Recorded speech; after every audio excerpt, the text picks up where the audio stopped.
Saudara-saudari yang terkasih di dalam Yesus Kristus. Hari ini kita diberikan satu nats Alkitab yang sangat menakjubkan, yang diambil dari kitab Galatia pasal 5 ayat 16 sampai 26. Saya akan bacakan untuk kita. Galatia pasal 5 ayat 16 sampai 26. Maksudku ialah hiduplah oleh roh, maka kamu tidak akan menuruti keinginan daging. Sebab keinginan daging berlawanan dengan keinginan roh, dan keinginan roh berlawanan dengan keinginan daging. Karena keduanya bertentangan, sehingga kamu setiap kali tidak melakukan apa yang kamu kehendaki. Akan tetapi jikalau kamu memberi dirimu dipimpin oleh roh, maka kamu tidak hidup di bawah hukum Taurat. Perbuatan daging telah nyata, yaitu percabulan, kecemaran, hawa nafsu, penyembahan berhala, sihir, perseteruan, perselisihan, iri hati, amarah, kepentingan diri sendiri, percideraan, roh pemecah, kedengkian, kemabukan, pesta pora dan sebagainya. Terhadap semua itu, kuperingatkan kamu, seperti yang telah kubuat dahulu, bahwa barang siapa melakukan hal-hal yang demikian, ia tidak akan mendapat bagian dalam kerajaan Allah. Tetapi buah roh ialah kasih, sukacita, damai sejahtera, kesabaran, kemurahan, kebaikan, kesetiaan, kelemah lembutan, penguasaan diri. Tidak ada hukum yang menentang hal-hal itu. Barang siapa menjadi milik Kristus Yesus, ia telah menyalibkan daging dengan segala hawa nafsu dan keinginannya. Jikalau kita hidup oleh roh, baiklah kita hidup juga dipimpin oleh roh. Dan janganlah kita gila hormat, janganlah kita saling menantang dan saling mendengki. Temanya adalah Roh Kudus menuntun kita. Ayat Alkitab ini mengatakan pada kita bahwa Roh Kudus menuntun supaya kita memiliki sikap yang benar untuk menjadi seperti Yesus dalam sikap kita. Dan juga di masa virus corona saat ini, kita ingin Roh Kudus menuntun kita untuk memperoleh damai yang menakjubkan di dalam hati kita. Karena semua orang sekarang ini sungguh khawatir akan terinfeksi virus corona. Dan kita juga tahu bahwa apabila kita terinfeksi, secara khusus orang yang sudah berumur 50 atau 60 tahun ke atas, jika kita terinfeksi virus itu mungkin kita akan meninggal. Jadi melalui ayat ini, saya berharap Anda akan memiliki damai di mana orang lain tidak memilikinya karena virus corona ini. Kita sebagai orang Kristen percaya pada Trinitas. Kita percaya pada Allah Bapa, Allah Anak, dan Allah Roh Kudus. Kita percaya Allah Bapa di tahtanya di surga, dan Dia mengasihi kita. Dan Dia mengutus anaknya Yesus Kristus datang ke dunia ini, dan dengan misi untuk naik ke atas salib, untuk mengambil semua dosa-dosa kita. Setiap dosa kita dipikulnya, dan menderita, dan mati untuk semua dosa-dosa kita di atas salib. Dan kita yang sudah percaya kepada Yesus Kristus bukan hanya memikul dosa-dosa kita, membayar denda dosa-dosa kita. Setelah Dia berkata sudah selesai, Dia bangkit kembali dari antara orang mati, kembali ke surga, dan Allah mengutus Roh Kudus kepada setiap kita. Jadi Allah Bapa duduk di atas tahtanya, mengutus anaknya yang naik ke salib, dan setelah anaknya menyelesaikan misinya membayar dosa kita, naik ke surga, dan berjanji, barang siapa yang percaya kepadanya, akan memperoleh hidup yang kekal, dan akan memperoleh pemberian spesial dari Allah, yaitu Roh Kudus, akan datang dan tinggal di dalam hati kita. Jadi mengapa Roh Kudus akan tinggal di dalam hati kita? Seperti yang sudah saya sebutkan, supaya kita memiliki damai sejahtera di dunia yang penuh dengan rasa takut, penuh dengan masalah, secara khusus rasa takut akan kematian, yang adalah ketakutan terbesar setiap manusia, semua umur, di seluruh dunia. Di dalam 2 Korintus pasal 1 ayat 21-22, biar saya bacakan untuk Anda. Sebab Dia yang telah meneguhkan kami bersama-sama dengan kamu di dalam Kristus adalah Allah yang telah mengurapi, memeteraikan tanda miliknya atas kita, dan memberikan Roh Kudus di dalam hati kita sebagai jaminan dari semua yang telah disediakan untuk kita. Jadi Alkitab di dalam 1 Korintus mengatakan kepada kita bahwa Roh Kudus datang dan tinggal di dalam hati kita. Apa tujuan dari Roh Kudus tinggal dan diam di dalam hati kita? Seperti topik hari ini berkata, yaitu untuk menuntun kita. Mari kita lihat satu area bagaimana Dia menuntun kita. Satu area yang sangat penting. Mari kita lihat kitab Roma pasal 8 ayat 15 sampai 17. Saya akan bacakan untuk Anda. Sebab kamu tidak menerima roh perbudakan yang membuat kamu menjadi takut lagi, tetapi kamu telah menerima roh yang menjadikan kamu anak Allah.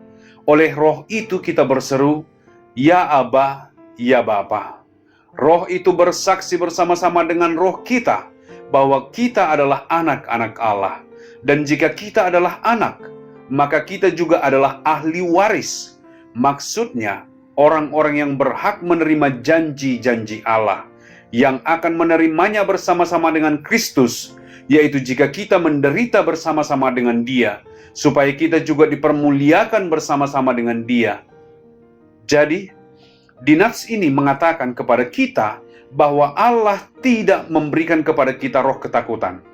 Dan banyak orang dunia saat ini, apa yang ada di hati mereka adalah ketakutan. Mereka takut setiap waktu, takut akan kehilangan pekerjaan mereka, takut akan kehilangan kesehatan mereka, takut akan kehilangan nyawa mereka. Ada banyak ketakutan yang lain sehingga membuat mereka dalam ketakutan setiap waktu. Tapi kalau kita sudah memiliki Roh Kudus, Dia memberikan kepada kita jaminan, menjamin kita.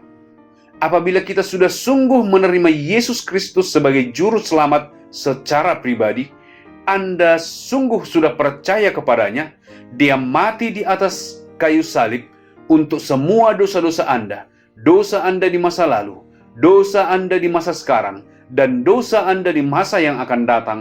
Dan Anda berkata kepada Yesus, Ya Yesus, aku orang berdosa, aku akan masuk ke neraka oleh karena dosa-dosaku, tapi aku percaya kepadamu sebagai juru selamatku. Ketika Anda sudah menerima Yesus sebagai juru selamat Anda, maka Roh Kudus akan masuk ke dalam hati Anda. Ketika Ia masuk ke dalam hati Anda, Ia akan memberikan kepada Anda satu jaminan bahwa Anda adalah seorang anak Allah. Seperti halnya setiap anak di dalam sebuah rumah, dia bisa memanggil Pak, Pak, ketika dia membutuhkan bantuan atau ketika dia merasa takut. Dia memanggil Pak, dan anak itu tahu bapaknya akan melindungi dia. Sekarang, bagaimana si anak tersebut bisa yakin untuk datang kepada bapaknya? Kapanpun dia merasa takut, dia dapat langsung pergi kepada bapaknya. Dia tahu. Kenapa? Karena dia, bapak saya tahu, sekalipun dia seorang anak presiden, dia bisa datang kapan saja dan memanggil Pak, Pak. Dan kemudian orang berkata, itu presiden. Iya, itu presiden, tapi itu bapak saya. Dia memiliki kepercayaan diri. Sama halnya ketika orang berkata, itu Allah. Iya, itu Allah. Itu bapak saya. Jadi ini sesuatu yang hanya dimiliki oleh anak-anak Allah yang telah menerima Yesus sebagai juru selamat.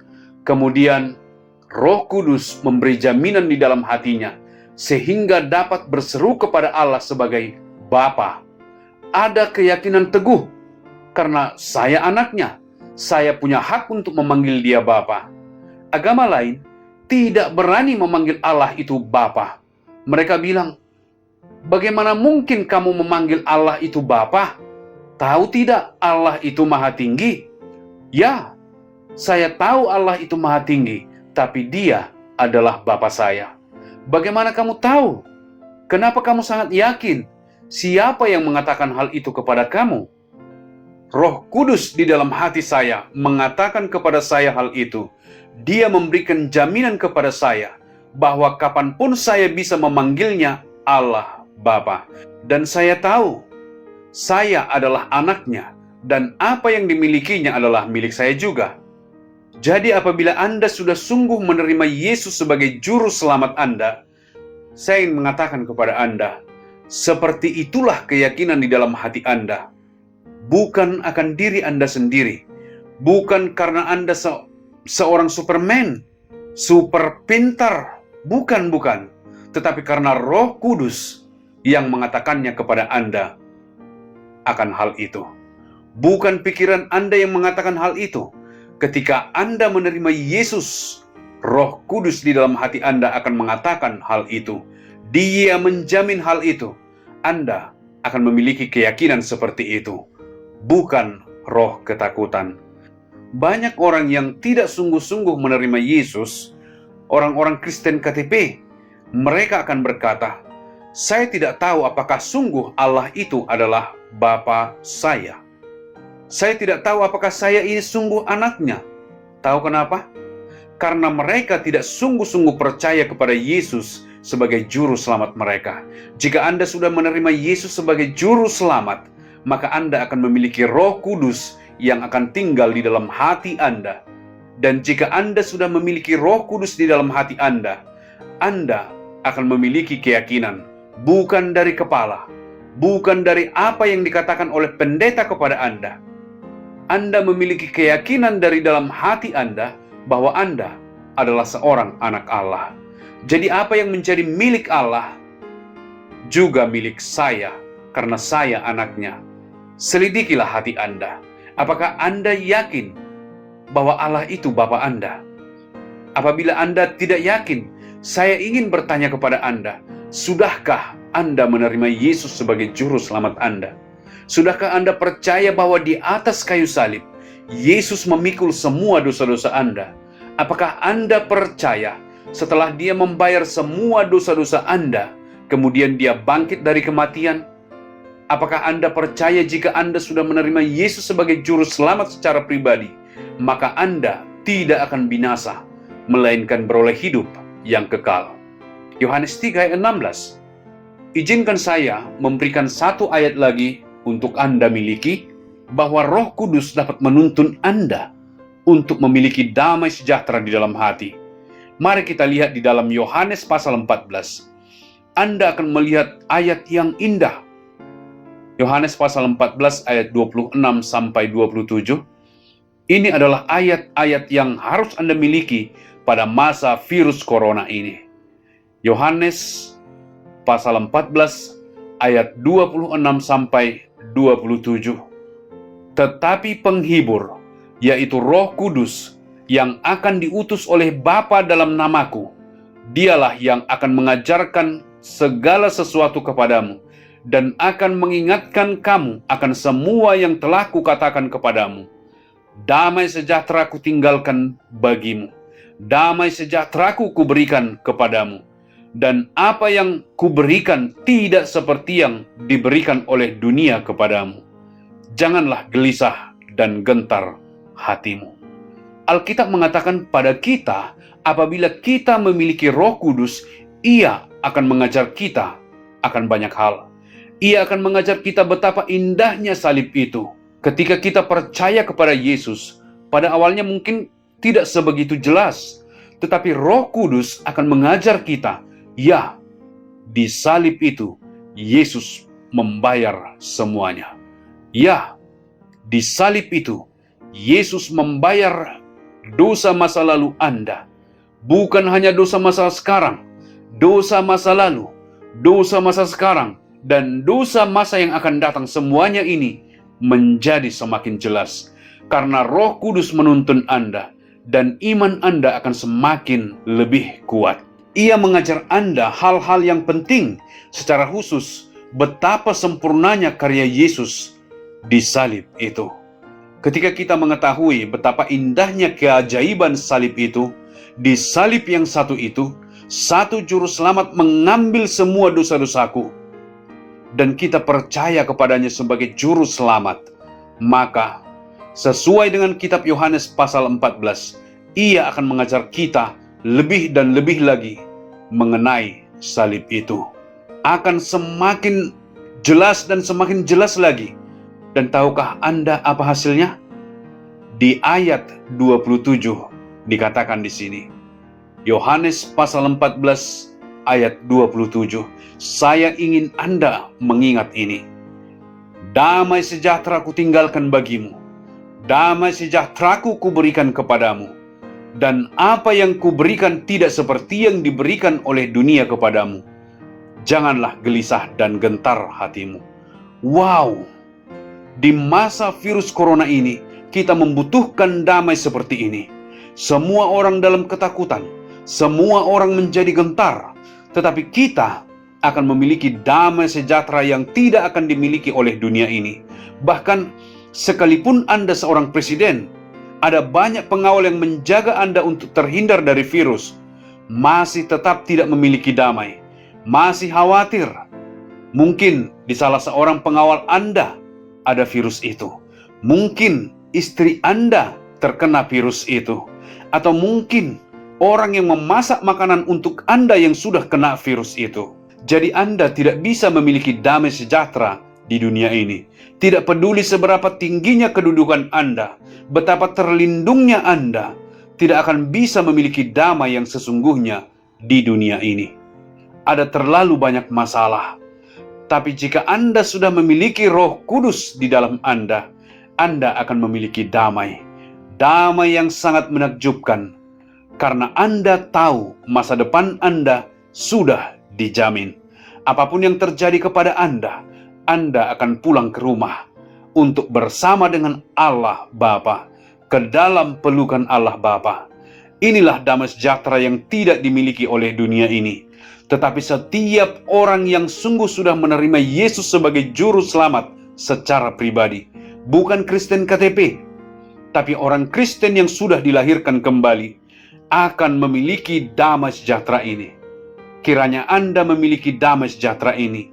Kiranya Roh Kudus menuntun Anda, memberikan damai sejahtera ini kepada Anda di dunia yang tidak ada damai saat ini.